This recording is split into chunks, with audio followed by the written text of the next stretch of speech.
le dos de Diana, Charles III continuait de vivre son histoire d'amour démarrée avant de la connaître avec la désormais reine Camilla. Et cette liaison a fait du mal à de multiples reprises à la princesse des cœurs, notamment lorsqu'elle a surpris l'une de leurs visites nocturnes. Puis, la mère de William et Harry semble-t-elle elle aussi laisser son cœur s'emballer pour quelqu'un d'autre que son époux.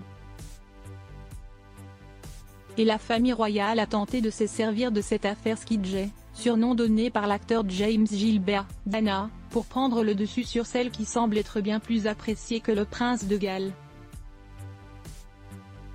Notamment avec l'enregistrement d'un échange au téléphone entre Diana et l'acteur, où ces derniers parlent masturbation. Comme décrit par le livre Charles III le mal-aimé de Bertrand Meyer-Stably, édition City. Durant cette conversation de 33 minutes, dont les extraits sont confiés au Sun, en août 1992, on entend Gilbert appeler Diana chérie ainsi que Skidget. Il parle de masturbation et de sa frayeur de tomber enceinte, lit-on. Dans un échange mémorable, il lui dit, même qu'il l'aime à plusieurs reprises. « Tu es la personne la plus gentille au monde », lui répondra alors Lady Diana.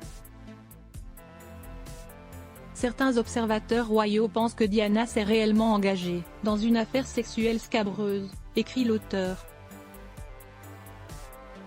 Quand Diana dit qu'elle redoute de tomber enceinte, cela démontre de toute évidence qu'ils couchaient ensemble, notera à cette époque Lady Colin Campbell. Diana, elle, assurera qu'il ne s'agit que d'un flirt innocent.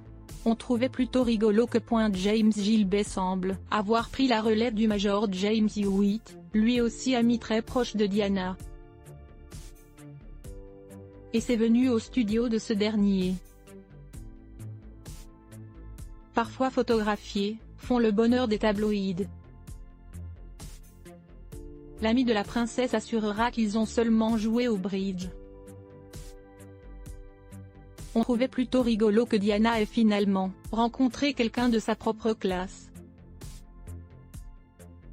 Bien sûr, tout le monde pensait qu'elle faisait l'amour avec lui, aurait rapporté un membre de la sécurité à Caroline Graham à l'époque. Ils se rencontraient tout le temps, et elle ne pouvait congédier son garde du corps royal sans que nous ne le sachions.